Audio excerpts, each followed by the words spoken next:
Vamos agora à solução de uma questão de geometria plana que tem a ver com círculo e triângulo. Sobre a circunferência de centro O, cujo raio mede 12 cm, estão marcados os pontos C, A e E, de tal forma que os dois últimos são extremos de um mesmo diâmetro. Sabe-se que o ângulo CAE tem medida igual ao dobro da medida do ângulo CEA. Nessas condições, a área interna do triângulo COA está mais próxima, em centímetros quadrados, de quanto? Tá, então vamos lá. Em primeiro momento, vamos tentar, entender o nosso problema e desenhar ele. Então, aqui eu vou desenhar uma circunferência. E daí, a gente tem que entender o que ele quis dizer com os pontos C, A, E, de tal forma que os dois últimos, eles são extremos de um mesmo diâmetro. Ou seja, vamos supor que aqui seja o centro da circunferência. Então, aqui a gente tem o centro O. E daí, a gente vai ter o diâmetro dela. O diâmetro é aquele comprimento, aquele segmento de reta que passa exatamente pelo centro da circunferência e mede duas vezes o valor do raio. Então, a gente tem que os pontos C a E vão estar sobre, ou seja, em cima da circunferência.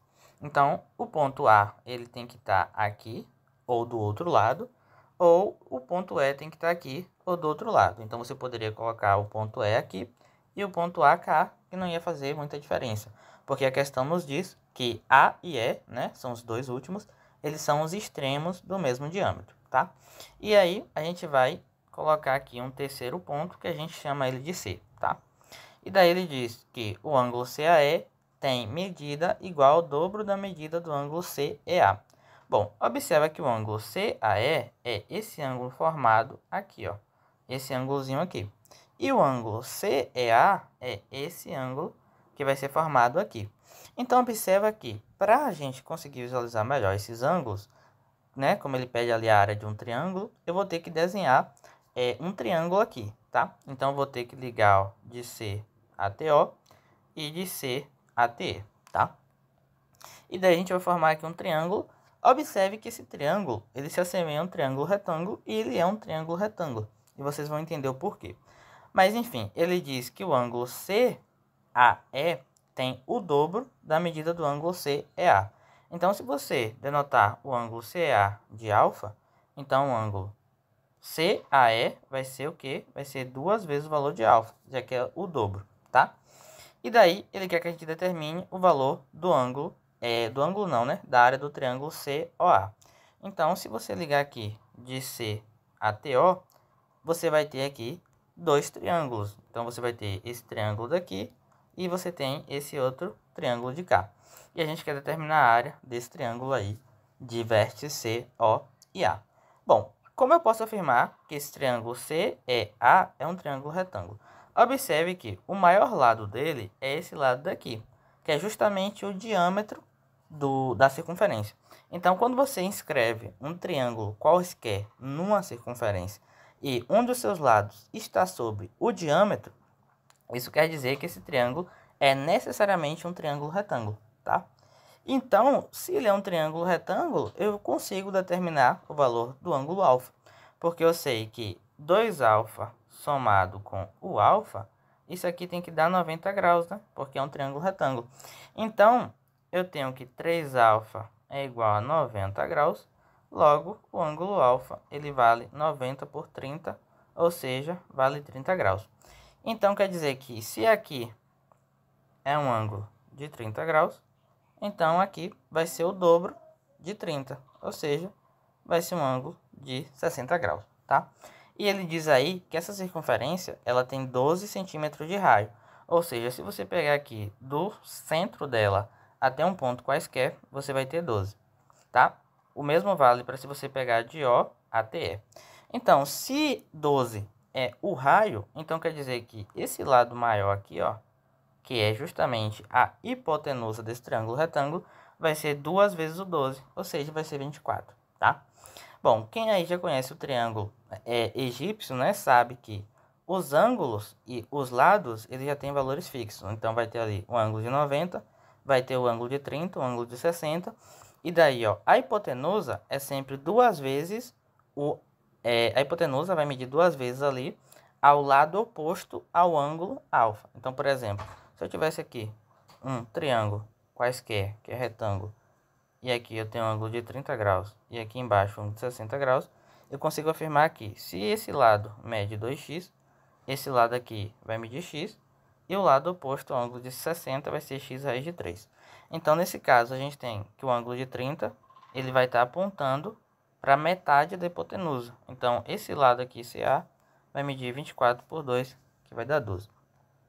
A partir daqui, a gente já conseguiria determinar a área do triângulo CAO, porque a gente tem dois lados e a gente tem o ângulo formado entre eles, que no caso é o ângulo de 60. Existe uma fórmula que diz que a área de um triângulo ela pode ser calculada por meio do seguinte: se você tiver um triângulo qualquer, daí você tem esse lado A e esse lado B, e você conhece o valor do ângulo que é formado entre eles, a área desse triângulo vai ser então o A vezes o B, vezes o seno do ângulo alfa, isso aqui dividido por 2. Então, eu consigo afirmar que a área do triângulo COA vai ser o quê? Vai ser ó, o 12, né? Vai ser ali o 12, que é um dos lados, vezes o outro 12, vezes o seno do ângulo formado, que no caso é 60 graus, e isso aqui dividido por 2. Nota que eu posso simplificar 12 com 2, que vai dar 6, daí fica 6 vezes 12, vezes seno de 60, que a gente sabe que é a raiz de 3 dividido por 2. Então, vai ficar a raiz de 3 dividido por 2. Novamente, simplificando 12 por 2, isso aqui vai dar 6. Então, eu vou ter 6 vezes 6, que multiplica a raiz de 3. E 6 vezes 6 dá 36. E 36, que multiplica a raiz de 3. Observa que não existe 36 raiz de 3 nas alternativas. Porém, a gente consegue aproximar o raiz de 3. A gente sabe que o raiz de 3 é aproximadamente 1,7. Então, se você pegar o 36 e multiplicar por 1,7, você vai ter aproximadamente 61 ou é 60, alguma coisa, tá? Ou é 61 ou é 60. E daí, se você for as alternativas, você tem que a resposta correta é, portanto, a letra D, 60, tá? Porque ele queria saber a área desse triângulo aí aproximada. Bom, uma outra forma de você fazer era, sabendo que esse cara é um triângulo retângulo, o CEA, bastava calcular a área do triângulo retângulo e dividir por 2 duas vezes.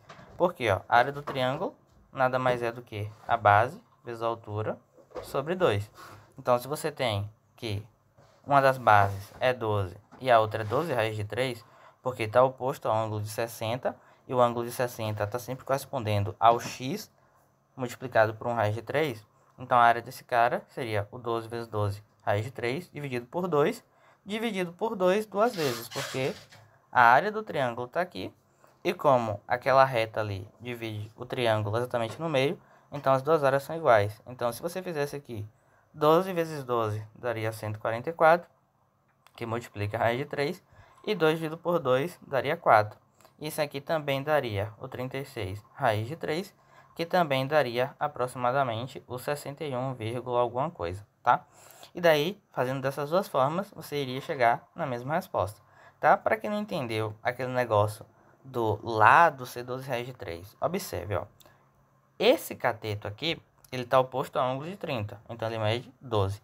Então, o cateto oposto ao ângulo de 60 vai ser o valor do lado que está oposto ao ângulo, né, de 30 graus, multiplicado do raiz de 3. Então, eu consigo afirmar que esse lado aqui, ele vale 12 raiz de 3, tá? Pode não parecer aí pela simetria da figura, porém, nesse caso, o segmento AC, que é um dos catetos, ele é menor que o segmento EC, que é outro cateto, tá? Então, desconsidera aí porque essa figura tá fora de escala. Mas é basicamente isso. Tem essas duas formas de você calcular, que é usando ali a fórmula do seno entre os dois lados, dividido por 2, ou você poderia calcular a área do triângulo retângulo, daí você dividiria por 2, porque você teria que dividir por 2, porque para esse segmento CO aí, ele divide esse triângulo exatamente ao meio. Então, a área também vai ser dividida ao meio, tá? Então, a resposta correta aí, portanto, a letra D de divisão. Eu enrolei bastante, mas foi só para exemplificar ao máximo aí a solução do problema.